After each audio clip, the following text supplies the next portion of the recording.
All right, ladies and gentlemen, welcome to Daily Power Parsha. This is our daily look at the Torah portion or the reading of the week. And we are in the middle of the Torah portion of Emor. Emor, we discussed yesterday, which was our first day of studying the Torah portion. We discussed that Emor is, at least the beginning, is primarily instructions that are relevant to the Kohen. We talked about a Kohen's personal sanctity. We talked about the caution that a Kohen is given, a Jewish priest is given, to not come in contact with the dead, with rare exceptions, immediate family, very close relatives. He is allowed to come in contact with death, but otherwise he is not permitted. We talked about who the Kohen can and cannot marry. We then spoke about a Kohen Gadol, a high priest. We spoke about the Kohen Gadols, the high priests, even more restrictive purity or sanctity mandate. And then, of course, we spoke about as well who the Kohen can and cannot marry, again, speaking to the sanctity, the purity, and the holiness of the high priest. All right, today we are going to continue with the second reading. I'm going to share my screen. Let's jump right in. Torah reading for Emor, reading 2, Leviticus Chapter 21. Let's begin.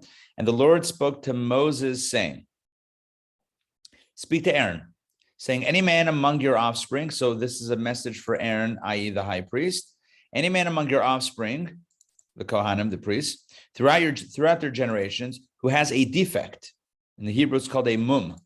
Mum is a defect, shall not come near to offer up his God's food. For any man who has a defect should not approach a blind man or a lame one or one with a sunken nose or with mismatching limbs, or a man who has a broken leg or a broken arm, or one with long eyebrows. Okay, very highly specific here about all right, or a cataract or a commingling in his eye, dry lesions or weeping sores, or one with crushed testicles. Any man among Aaron, the Kohen's offspring, who has a defect shall not draw near to offer up the Lord's fire offerings. There is a defect in him. He shall not draw near to offer up his God's food. His God's food from the most holy, and from the holy ones he may eat. Okay, so let's stop here for a moment and understand what's going on here.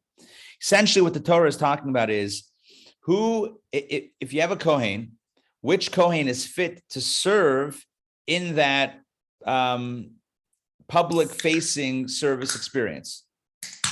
Sorry, just getting a LaCroix going.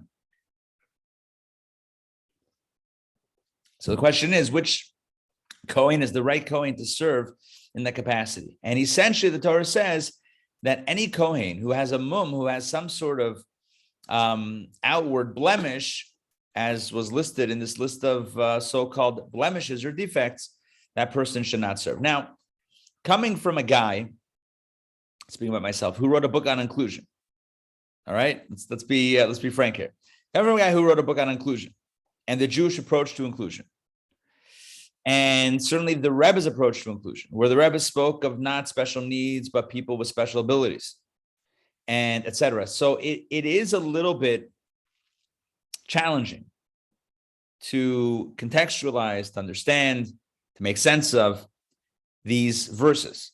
Because what it sounds like the Torah is saying is that if somebody is not exactly, fitting a certain picture that we've chosen, then you're out. So a few things. Number one, it's a good question. Number two, it doesn't mean that the individual is not a Kohen or cannot, serve in any capacity. It just means in certain capacities, this person is not to serve in those capacities. At the same time, there is still, at least in certain capacities, there's still a distinction that Torah is making between one who may serve and one who may not serve. And the explanation that's typically given is that God wants that the one who's representing in that public capacity should be a conventionally healthy, unblemished, as it were, human being. Is that, what's the right word? ableist. Is that the right word? Ableist? Or somethingist. Through the modern lens, we might say that it's challenging to understand this. But I think, again, like I said before, that the door is not being shut on the Kohen who has any one of these forms of blemishes, especially the long eyebrows, which I don't know that or was it long eyelashes? I forgot already. Long eyebrows. Okay. So it's not that the long eyebrow Kohen, is completely banned from all roles, but just from certain roles. Now, let's look at Rashi. We'll see if Rashi can shed some insight onto our conversation. All right, I'm toggling the screen and Rashi, let's go.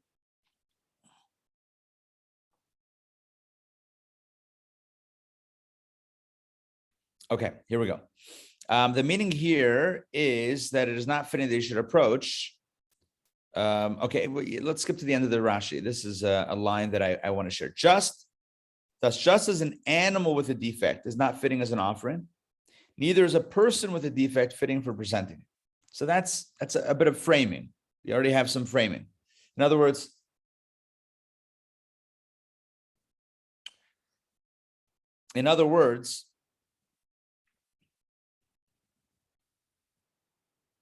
we talked about the animal sacrifice. If an animal has a broken leg, if an animal has another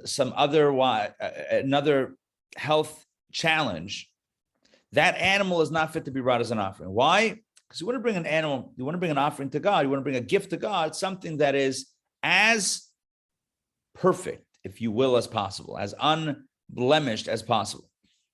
Otherwise, it seems like you're just getting rid of, the extra animals and, oh yeah, here, send that to God, send that to the temple. So you want to bring the good stuff. And so essentially Rashi is creating or citing an equivalency between the animal and the Kohen. Just like the animal with a mum, with some sort of blemish, defect, cannot be brought as an offering, so to the one who's bringing the offering, the Kohen, also needs to be free of a defect, free of a blemish. And I will tell you, no one is free of a blemish or defect. Everyone has defects, right? Certainly internal defects. No one's perfect. And yet there is something about appearance here that is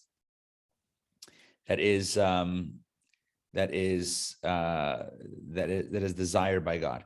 Now, sunken nose, Rashi says, what does that mean? His nose is sunken between his two eyes, such that he applies eyeshadow. Look at that, a reference to makeup. He applies eyeshadow to his two eyes with one stroke. If he were applying eyeshadow, he would only need one stroke because his nose is so sunken that his bridge does not intercede between the two eyes. I'm just trying to figure out what that means. Okay, so this bridge is not there. Mismatched limbs, meaning one of his eyes is large and one is small or normal, or one thigh is longer than its normal counterpart, etc. What about the unusually long eyebrows? Rashi says that means that his eyebrow hairs are abnormally long and droop. Have we discovered the scissor? I don't know. I mean, no zero mastel. Oh, he had zero mastel cannot. Oh yeah, he had the bush, right? Yeah, it sounds like a very specific code.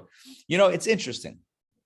I think of, you mentioned zero mastel. You mentioned, I was thinking about like performing and look and decor. Then I was thinking about sports, all in a very quick thought. I was thinking about the Yankees. It used to be, I don't know if it's still like this. It used to be the Yankees, New York Yankees baseball team, had a rule that you could not have long hair. And beyond that, you had to cut their, so if you had like, I think it was this guy, Johnny Damon, who played, I don't know, in the 90s, I guess, maybe early 2000s. This guy, Johnny Damon, he played for the Red Sox, Boston Red Sox, a rival of the New York Yankees. Anyway, when he switched over, because people do that, switched over to the New York Yankees. And so he always had long hair and the Red Sox didn't care. And then when he came to the Yankees, my recollection is that he had to cut the hair, which was a defining feature of Johnny Damon. The point is that they had a protocol, like no long hair, no, in this case, God says, I want a look a certain way. No bushy eyebrows, no really long droopy eyebrows can be admitted into the inner sanctum of service. Okay, cataract. It's over his eyes, a thin membrane over his eyes. Rashi's giving us a medical definition of cataracts over here. A commingling in his eyes, something that mixes the colors of his eye. A white line that extends from the white of the eye, piercing the ring in the center of the eye. Okay, so some sort of eye situation. Dry lesion, we sort of various types of boils, dry lesions, skin disease, sweeping sores, Egyptian, I don't know what that is. Lichen, who knows? Okay, crushed testicles. Okay, we got that.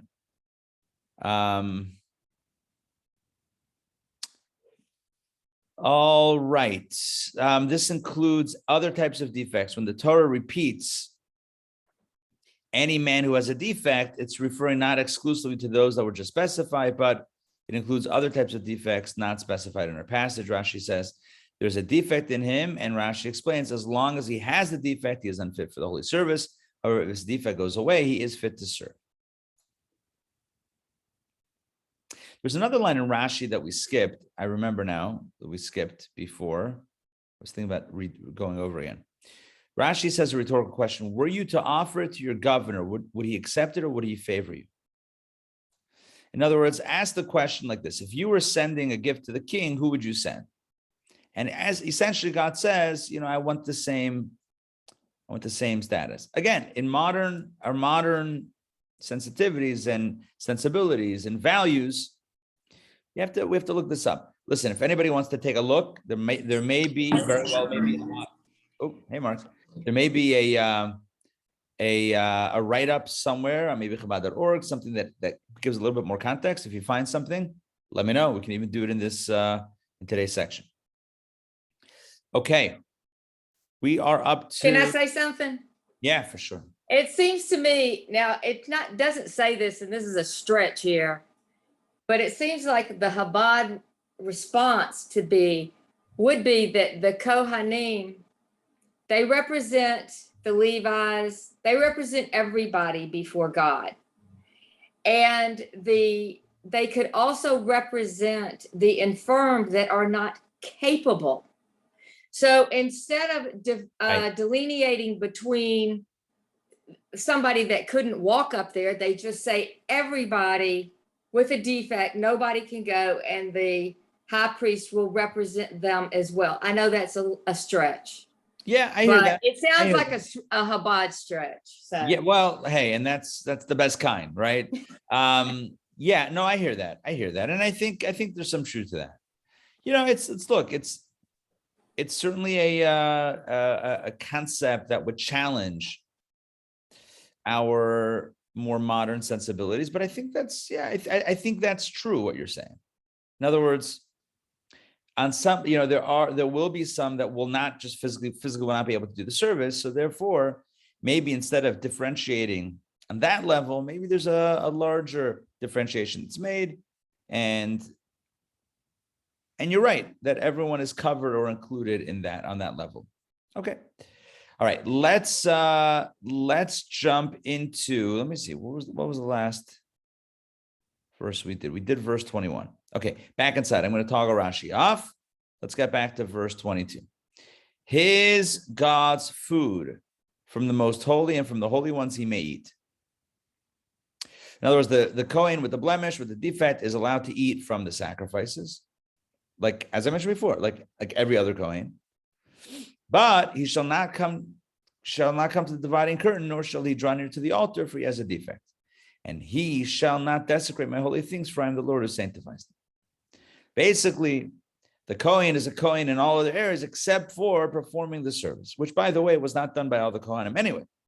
There was big shifts of Kohanim, big shifts of priests, and they each divvied up jobs. So the point is, the most front-facing job, if you will, or the most, the one that's actually bringing the offering or sprinkling the blood by the dividing curtain, that should be done by one who does not have these types of blemishes or defects. Moses told this to Aaron and his sons. and to all the children of Israel. So Moses repeated these commandments. Let's do Rashi in the last few verses that we just read.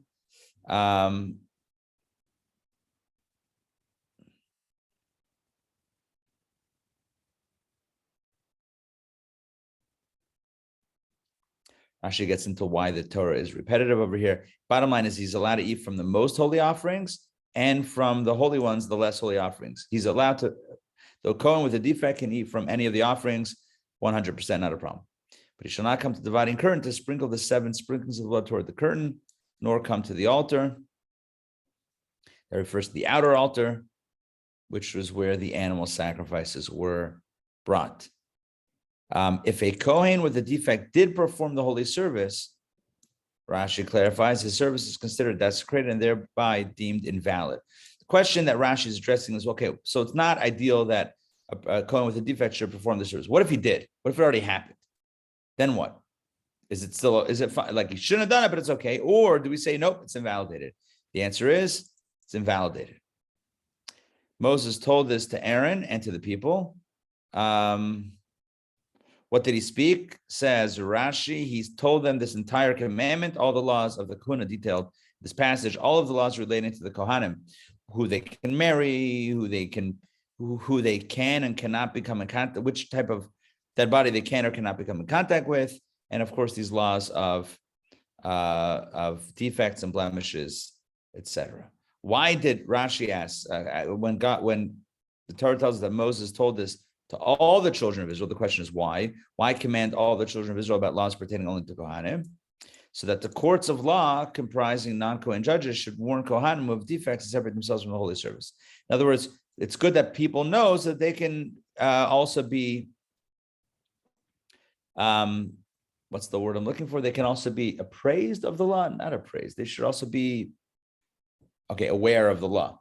So that if somebody sees a Kohen that shouldn't be there doing that service, I'm going to say, hey, I believe that, here's the law. So it's essentially not just told to the Kohanim, but told to everybody so that non-Kohen judges and others, I guess maybe you shouldn't judge others if you're not a judge, but at least non-Kohen judges should know what to tell a Kohen. It's important that everybody know the law. All right, Leviticus chapter 22. Let's continue. All right, let's toggle Rashi off. Let's do some verses, then we'll get back to Rashi. The Lord spoke to Moses saying, speak to Aaron and to his sons. Again, this message is for the priests, the Kohanim, that they shall separate themselves from the holy sacrifice of the children of Israel, which they sanctify to me so as not to desecrate my holy name. I am the Lord. Look at that. Separate themselves from the holy sacrifice. What does that mean? Say to them, let's continue verse 3. Throughout your generations, any man among any of your offspring who, while it is defilement is still upon him, comes near to the holy sacrifice that the children of Israel consecrate to the Lord, that soul shall be cut off from before me. I am the Lord. In other words, any Kohen who serves while in a state of defilement, that means in a state of ritual impurity, that is a problem. And that Kohen's soul shall be cut off from before me. And God says, I am watching. I know exactly what's going on. If you're in a state of purity or impurity, don't mess around. If you're a Kohen and you're in a state of impurity, do not go near the sacrifices, serve in the temple. That is not supposed to be done until you are in a state of ritual purity. Verse 4, any man whatsoever among Aaron's offspring, if he has tsarat, which we spoke about, right? Tsarat is that leprosy-like skin ailment, or has a discharge. We spoke about that as well. He shall not eat of the holy sacrifices until he cleanses himself. He's got to become ritually purified before he eats, before he performs the service, or even before he eats from any of the sacrifices that the Kohen enjoys. Remember, we discussed this, over the last while, that certain sacrifices are completely burnt in the altar, but other sacrifices, some of the animal goes to the Kohen as a gift to eat or to do whatever. Here's the point. If the Kohen is impure, if the Kohen had tsarat, but it didn't go through the purification rite, if he had a discharge, it was a venereal discharge, and he was not yet purified from it, he cannot eat of the sacrifices until he cleanses himself. And one who touches anyone who has become unclean by contact with a dead person, or a man from whom semen issued, or a man who touches any creeping creature through which he becomes unclean, or a person through whom he becomes unclean, whatever his uncleanness, the person who touches it shall remain unclean until evening, and he shall not eat from the holy things unless he has immersed his flesh in water. We've talked about all of these categories before in previous Torah portions in Leviticus. So not that long ago. We talked about sarat, we talked about the venereal discharge, we talked about touching a creeping, we talked about contact with the dead, the flow of semen. We talked about anyone who touches a creeping creature that renders one unclean, etc. In all of these cases, the Kohen who comes in contact with any of the above becomes impure, or here it's translated as unclean, not physically unclean, but spiritually unclean, and must go through a process and may not eat from the holy things, from the sacrifices, until he has immersed his flesh in water, goes to the mikvah. Now, sometimes you have to wait a few days, right? And then go to mikvah. Either way, you have to wait the time and go to mikvah. And when the sun sets, he becomes clean. If you went to the mikvah before sunset, sure, perhaps, depending on what's on the timing, we still have to wait until nightfall. And afterwards, he may eat of the holy things, for it is his food. In other words, it is the gift that's designated for the Kohen, and he's a Kohen, so you should eat it. But not if he's impure, not if he's unclean. Rabbi, yes. Does that mean if he goes fishing, seriously, if he goes fishing and uses a worm for bait, he becomes unclean? That's a good question. That's a good question. We have to look at the status of worms, but potentially if the worm is something that would, a dead worm would render the Kohen impure, that would become a problem. Correct. Now, again, I don't want to definitively say worm yes or no, but it's very possible that it could be. That's a great scenario, Mark. That's a great scenario. Yeah. Not many Kohanim were fishing back in the day. I'm kidding. I have no idea. Right? That's where the Levium came in. That's where the Levites came in. Mark, get the fish, bring it to your Kohen friend. That's it. Okay. He shall not eat a carcass or anything that was torn. Treif. Treifa is any animal, kosher animal that was not shechted, but slaughtered properly, but it was ripped up, killed in the field, thereby becoming unclean through it. I am the Lord. Don't become impure by coming in contact with these things. They, again, these are mitzvot for the Kohanim. They shall keep my charge and not bear sin by eating it while unclean and thereby die through it, since they will have desecrated it. I am the Lord who sanctifies them.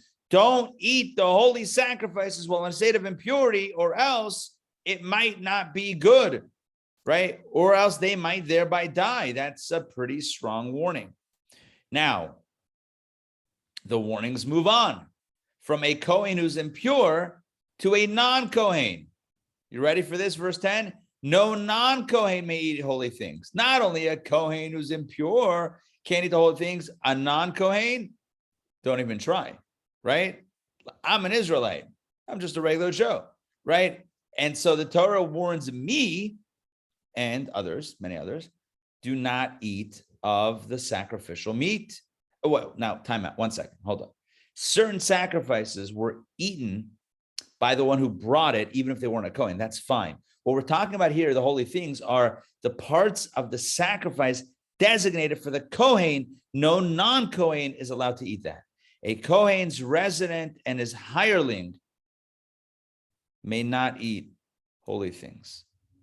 In other words, if it's like someone who's living in the house or whatever it is, they also cannot, and they're not a Kohen, they cannot eat from the sacrificial meat, which becomes challenging, right? You got meat from the you put in the day's work of the old temple, right? You brought back a steak, you're making steak in your household, and you got a guest coming over for dinner. Yeah? What about that? What are you serving him? Not that steak. Can't serve that meat. Awkwardly, they're going to get the salad.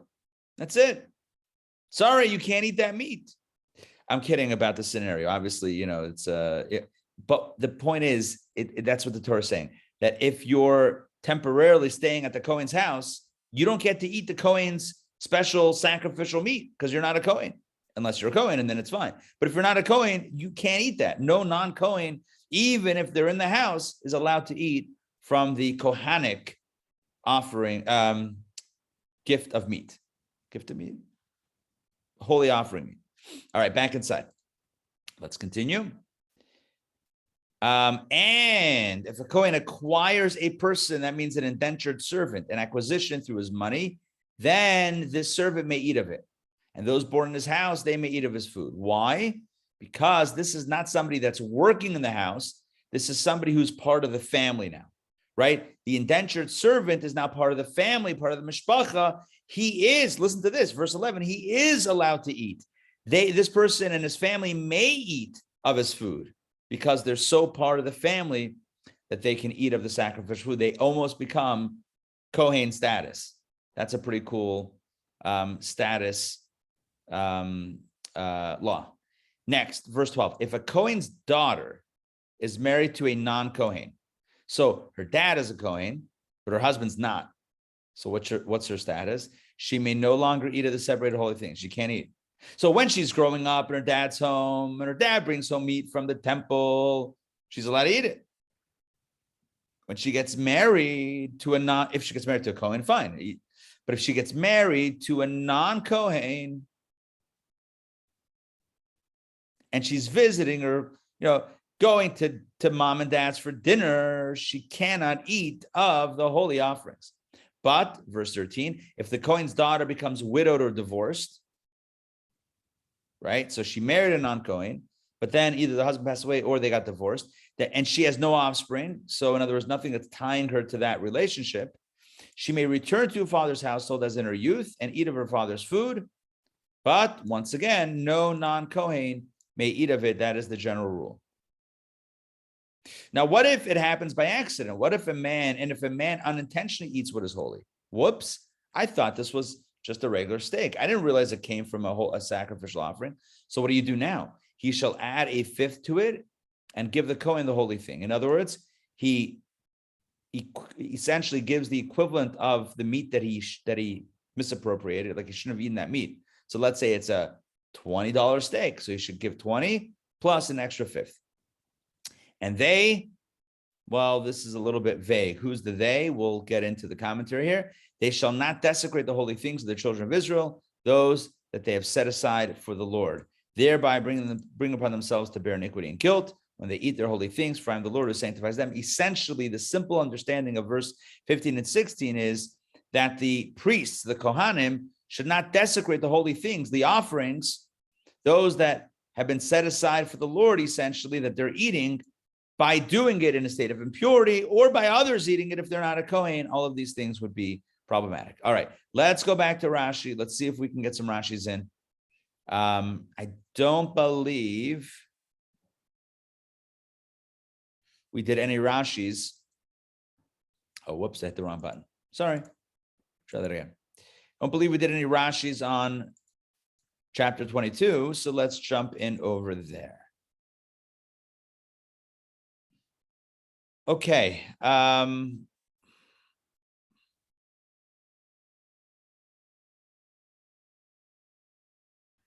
I'm going to skip these first few Rashis. Kind of the preamble, if you will. Any man who comes near the holy sacrifice, the phrase comes near really means eating. We're not talking about getting too close. We're not eating. Don't eat. If you're impure, if you're a Kohen who's impure, don't eat of those holy offerings.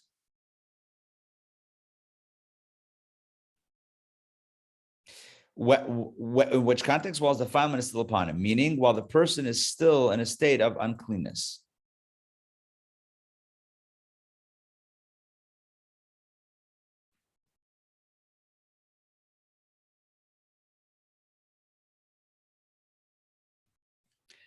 All right, the commandment was any man whatsoever among Aaron's offspring who is impure, etc. But how do we know Aaron himself? That's what Rashi says. I know only that Aaron's offspring are referred to in this passage. How do I know that he himself and every Kohen Gadol is also included? Therefore, Scripture states if he has tzarat, for one might think that since he is allowed, the Kohen Gadol is allowed to offer up holy sacrifice when he's in onen, He would also be allowed to offer them up if he has sarat or if he had a discharge. Scripture therefore says, if he, to include Aaron and all other Kohanim Gedolim, which means that only if the Kohen Gadol, the high priest, is in a state of mourning, he's still allowed to serve, but not if he's in a state of uncleanness, i.e. impurity. And that is until he cleanses himself. This means sunset after his immersion. Or perhaps only immersion in mikveh, and that suffices. So it says here, v'taher. It says below in verse 7, v'taher. And it says over there, when the sun has set, he becomes clean. So just like there it meant sunset, here too, it means sunset, i.e. that he may not eat holy things until the sun sets after his immersion. So he's going to mikvah, and then he waits till sunset, till it becomes nightfall. Then he's back in the game.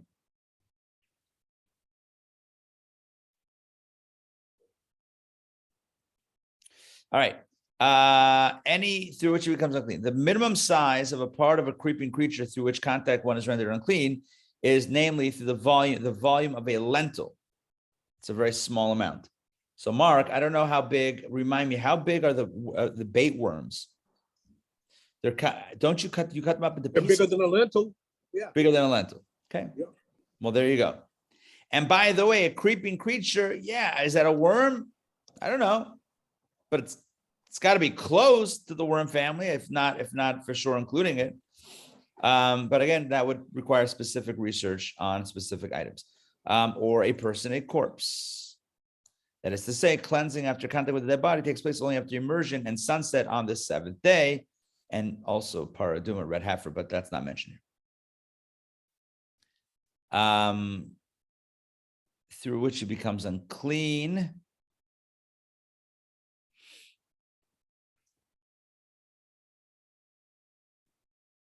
The size which contact one is rendered unclean, namely the volume of an olive.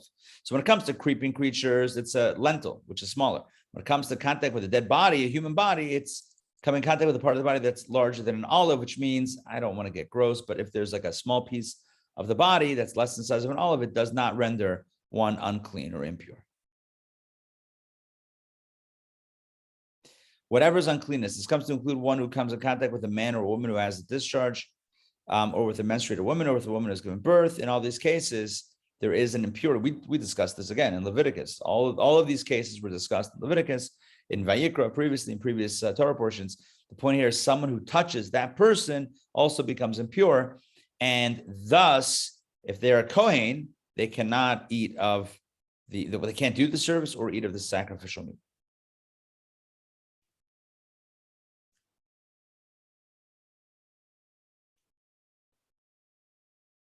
Okay. No soup for you. No, yes, thank you. No soup for you. I'm looking at this Rashi in 8, verse 8. Scripture warned here regarding the implication of one's uncleanness as follows. If one ate a carcass or a clean bird, which as explained above, does not defile through contact or by lifting it, but defiles only when it's swallowed into the esophagus, this person is prohibited to eat holy things. So if you eat, not you, if a Kohen eats from theoretically a kosher type of animal, but one that was not slaughtered properly, in those cases, once the person puts it in their mouth and swallows it, they become impure. They are now no longer allowed to eat holy offerings until they become purified.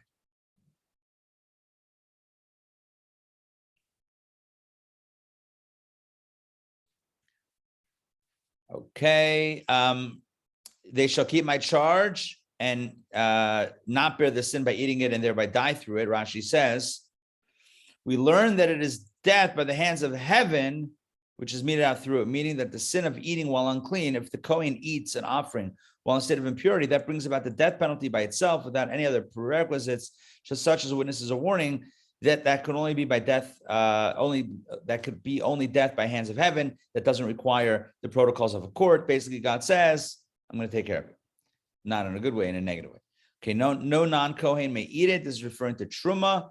The entire passage speaks of it. Truma is the special gifts that were given to the Kohen. No non-Kohen may eat of the Truma.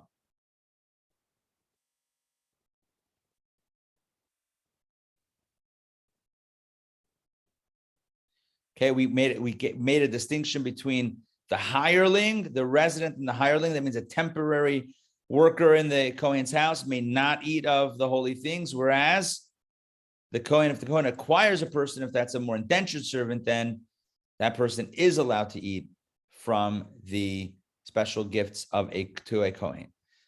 Married to a non-Kohen, an alien man. Literally here in the context of Kuna means to a Levite or an Israelite. If the daughter of a Kohen marries a Levite or Israelite, she's out of the game for the special Kohen food gifts. But if she becomes widowed or divorced from her non-Kohen husband and she has no offspring from him, then she may return to her father's household. But if she does have offspring from him, if she does have offspring from her non-Kohen husband, she's prohibited to eat truma as long as the offspring is alive. She's also out of the game, not only the kids. But no non-Kohen may eat of it. That's seemingly superfluous, and it's stated only to exclude an onen, a Kohen, whose relative has died on that day, who's permitted to eat truma. That's the exception to the rules we said last time. All right, if a man unintentionally eats what is holy, and I mentioned maybe some of the sacrificial meat, this Rashi says is referring to truma, which are the gifts that the farmer or the Israelite gives to the Kohen. So if a non-Kohen, eats truma, Kohen food, Kohen gift food, then he shall give the Kohen the holy thing, something that is fit to become holy. He shall not pay him money. Oh, I was wrong. He shall not pay him money, but not consecrated fruits, which in turn become consecrated as truma. Basically, he should swap out what he ate for other fruit, but it's not the cash equivalent of that. He's got to give him fruit, right, to compensate for the food that he ate, and an extra fifth.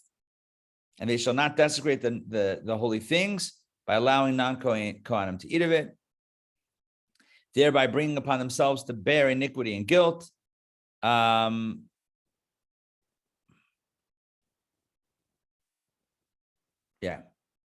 This will cause themselves to bear iniquity when they, non-Kohanim, eat the holy things which are set aside for truma.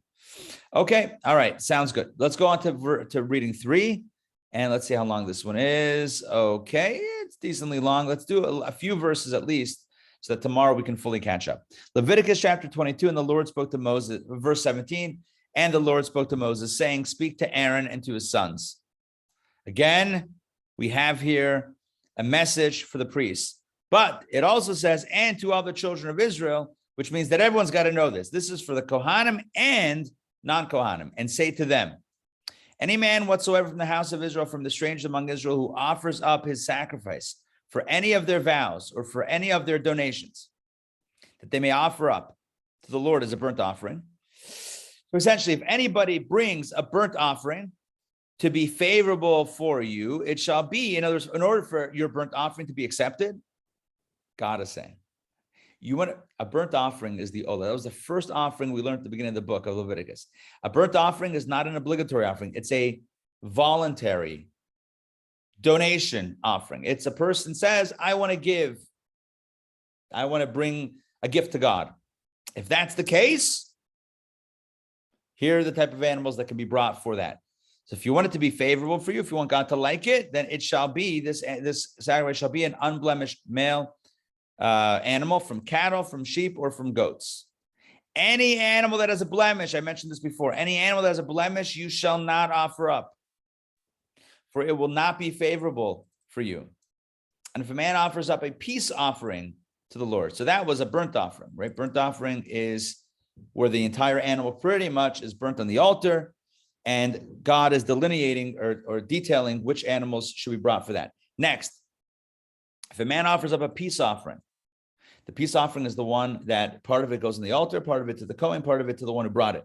So if a man offers up a peace offering to the Lord for declaring a vow or as a donation, or as a donation, if he promised to do so, or he's just donating it, a peace offering, just bring it. So from cattle or from flock to be accepted, it shall be, once again, unblemished. It shall not have any defect in it. An animal that has blindness. Now we detail what would invalidate the animal to be brought as an offering. Any animal that has blindness or a broken bone or a split eyelid or lip, or one that has warts or dry lesions or weeping sores. What a list. You shall not offer up any of these to the Lord, nor shall you place any of these as a fire offering upon the altar to the Lord. So don't bring them as a sacrifice on the altar or burn them on the altar. Don't slaughter them nor burn them on the fire. As for an ox or sheep that has mismatching limbs or uncloven hooves, you may make it into a donation, but as a vow will not be accepted. You can just give it, but if you promise, if this is, the person says, I promise to give an offering to the temple, then you have to deliver a healthy, good animal. If you just donate it, that's one thing. But if you pledged, and now this is how you want to fulfill your pledge, nice try. You pledged an animal to God, you verbally pledged that, great. Don't cut corners and get the one with the broken leg. All right. Any animal whose testicles were squashed, crushed, pulled out, or severed, you shall not offer up to the Lord, and in your land you shall not do it.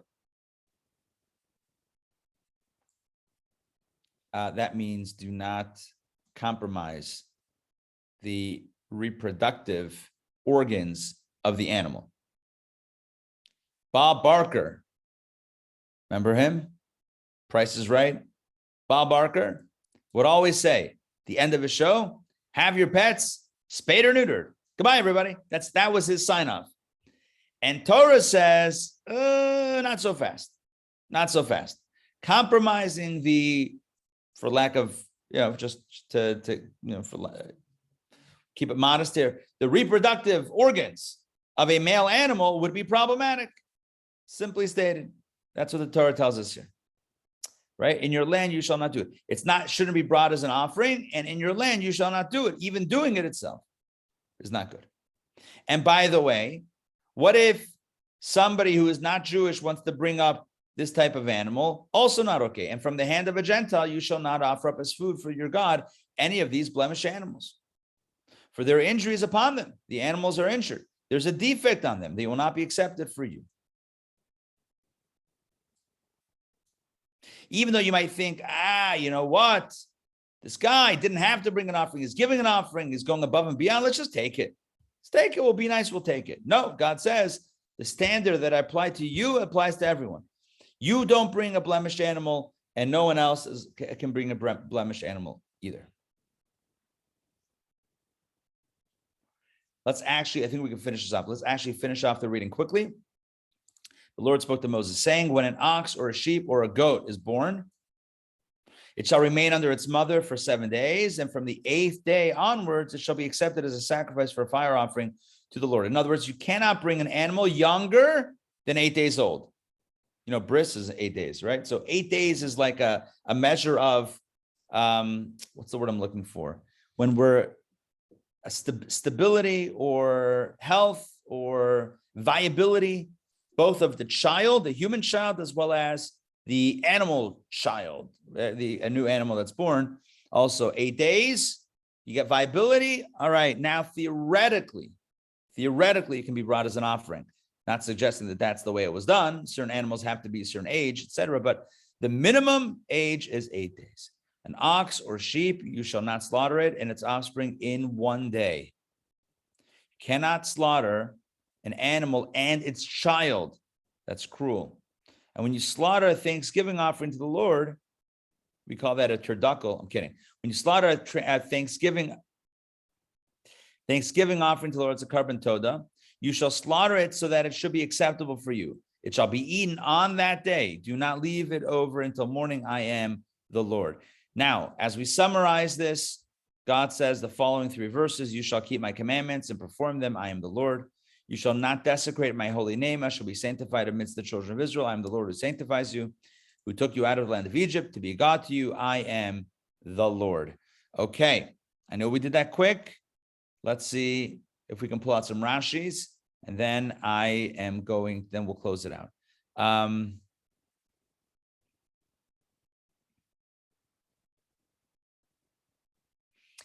Difference between a vow and donation, just so you know, a neder or nedava. I mentioned it before, but I glossed over and I wasn't specific or 100% accurate in it. Between a vow and a donation, a vow is where a person says, I promise, or I hereby obligate myself to bring an animal for an offering. You didn't specify which animal. You just obligated yourself to bring an animal. So you can bring essentially any animal as long as it's not blemished. What happens if you said, I hereby promise to give this animal. That's not a vow, that's a donation. That's a pledge it's not a pledge. It's literally an assignment of this animal is to the temple. And thus, if the animal subsequently becomes lost or blemished, you don't have to replace it because you offered to give this animal. You said, this animal I will bring to the temple. And if this animal becomes unfit, dies, whatever, then it's done. In the first case, you would have to replace it. If you said, I'm going to bring an animal, and then you later on said, and you know which one it's going to be? It's going to be this one. Well, if that one doesn't make it, you got to bring another one because originally you didn't donate, you didn't pledge a specific animal, you pledged to give an animal. If that first option doesn't work out, you got to bring another one. But if you pledge a specific animal, and that specific animal turns out not to work out, then you're fine. Not you're fine, but then you no longer have to, you don't have to replace it. Okay.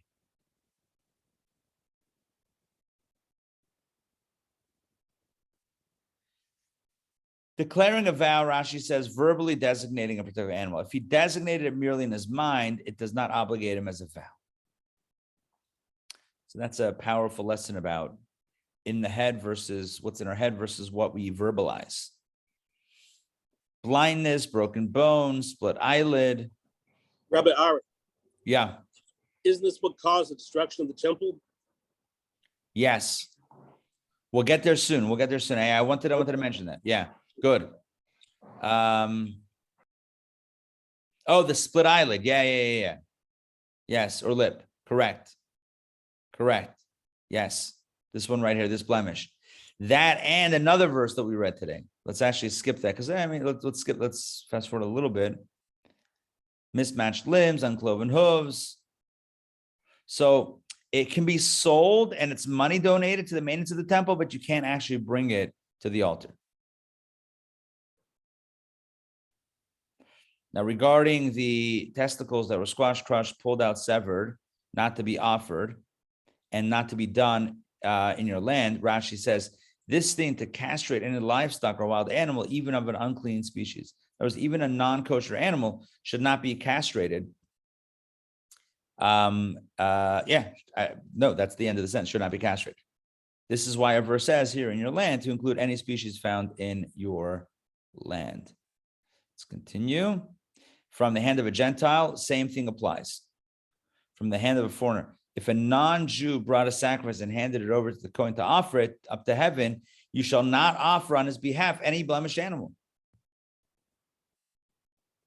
And even though blemished animals are not deemed invalid as sacrifices for the children of Noah, i.e. by all non-Jews, unless they have a limb missing. In other words, in general, Rashi has the inside scoop here. Like back in the day, idol worship protocol 101, or pagan worship 101, if the animal has one of these blemishes, they would still offer it up. So here's the distinction between Jewish practice and pagan practices. So even though the pagan practice was to bring any animal, even if it's blemished, and so you might say, well, if one of them, if a pagan dude or whatever it is wants to bring an offering to God in the temple, so they should abide by their rules. No, it goes by house rules, which means that if there's a blemish, it cannot be brought. Let's continue. Oh, this was a piece of the story of the destruction of the second temple. Because what happened was, and I'll tell you the story in just a moment. Maybe we'll just end on this story. We have some Rashis, but I don't think we're going to get to it. It's at the time anyway. All right, I'm going to end with this story. Talmud says that there were two guys. No, there was a guy who was throwing a party. And the guy who was throwing the party had, I forget if it was a friend, I forget who was the friend, who was the enemy. There was Kamsa and Bar Kamsa. Two guys, Kamsa and Bar Kamsa. One of them, this guy liked, one of them, this guy didn't like.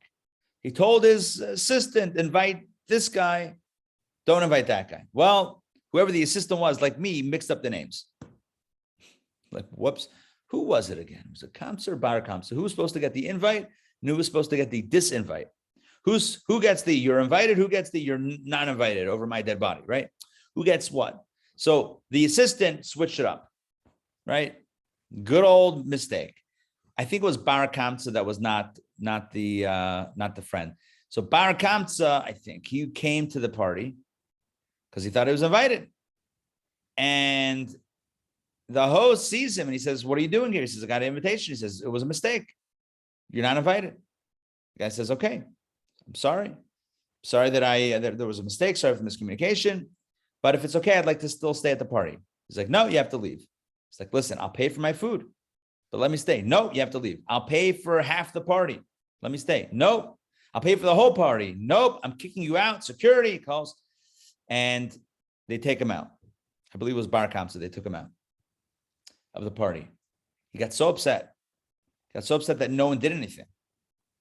All right. None of the attendees stopped this, what he felt was this massive, just grievance against justice and ethics and morality and the law. He felt personally offended. He felt that no one stood up for him. He decided he's going to bring down his own people, the Jewish people. These were all Jews. He went to the Romans. He went to the Roman emperor, and he said, "You should know behind closed doors, the Jews are planning to revolt against you." If you know the Roman Empire, that was the worst thing you could say. The Roman Empire was about conquering land and no dissidents, no chutzpah, nothing coming back from that. You conquered, you get taken over, you pay tributes, taxes, whatever it is, you're done. Any revolt, that really got the Romans upset. So this guy, I think it was Bar Kamsa, he comes to the Roman emperor and he says to him, the Jews actually are plotting against you behind closed doors. And to prove it, he says, "I don't believe it." He says, "Well, listen, why don't you send an offering to the temple?" The temple was still around, second temple. Why don't you send an offering to the temple? And you'll see if they accept it. You'll see if they like you or not. If they accept it, then you're right. They're fine with you. If they reject it, that means that they don't like you. And now there's trouble. So the Roman emperor sends an animal with Bar Kamsa and he takes it. And on the way to Jerusalem, he makes a nick in the eye or the lip. He makes, as Mark said, he makes a blemish in the animal. A blemish that's only a blemish according to Jewish law, but not according to Roman law. And the temple officials look at the offering. They hear it's from the emperor in Rome. They take a look at it and say, "We can't bring it. Not going to bring it. No, you have to. It's from the emperor. We can't. We won't bring it." Word gets back to the emperor. The Jews don't accept your offering. The animal looked fine. The Roman officers were there, said the animal looked fine. Doesn't make sense. They made an excuse. "Oh, it's not a good animal." You kidding me? It's a perfect animal. It must be that they do hate you. They are planning to overthrow you. And that started the avalanche of pressure from Rome that eventually ended with the temple's destruction. The Talmud concludes on account of this story, which was basically due to baseless hatred of the party, of the host of the party, to this guy who they didn't like, and he kicked him out of the party. Temple was destroyed because of hatred. And so what's the moral of the story? Let's love and be kind. Remember Blockbuster? That famous bastion of Americana?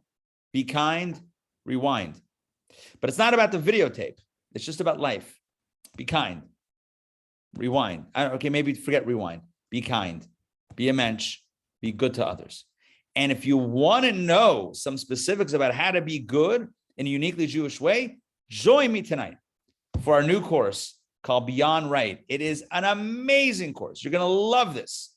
It's a course that talks about Jewish values and Jewish ethics as expressed in Jewish law. We'll look at real life cases and see how U.S. law looks at it, how Jewish law looks at it, and we'll come to an understanding of what values underpin the Jewish law, and thus we'll walk away with those values impressed upon us. Tonight's lesson, all about being a mensch in a very specific way. Join me tonight. If you're not yet signed up, no worries, plenty of time. Just go to the website. You can choose the full course or the free trial to check out the first class. Trust me, you'll love it. 8 p.m. tonight on Zoom, Thursday at noon in person at Chabad in the Shul, with lunch. Thursday includes lunch. Tonight, dinner's on you. But Rabbi Ari, are you yes, sending out the link? the link should have gone out. Hold on. It should have gone out, assuming you're on the list. Yes, you should have received it to your Gmail. I sent it to you. Okay. If you didn't get it though, email me and I'll send it again. But it looks like from my end, it looks like it was sent to you. Okay, thanks. Pleasure. All right. We will see y'all soon. Have a wonderful day. I'm about to jump on a conference call with JLI. This is about I'm editing, working on the editorial on an upcoming JLI course called the People in the Books, or the Books and the People, depending on what it is, which version I'm looking at. Lesson 6, Kabbalah and Hasidism. All right. See y'all soon. Take Thank care. you. Rabbi. Wonderful That's day. Toa. Thank you. Bye, Olia. Bye, Joy. Bye, Mark. Bye-bye. You guys.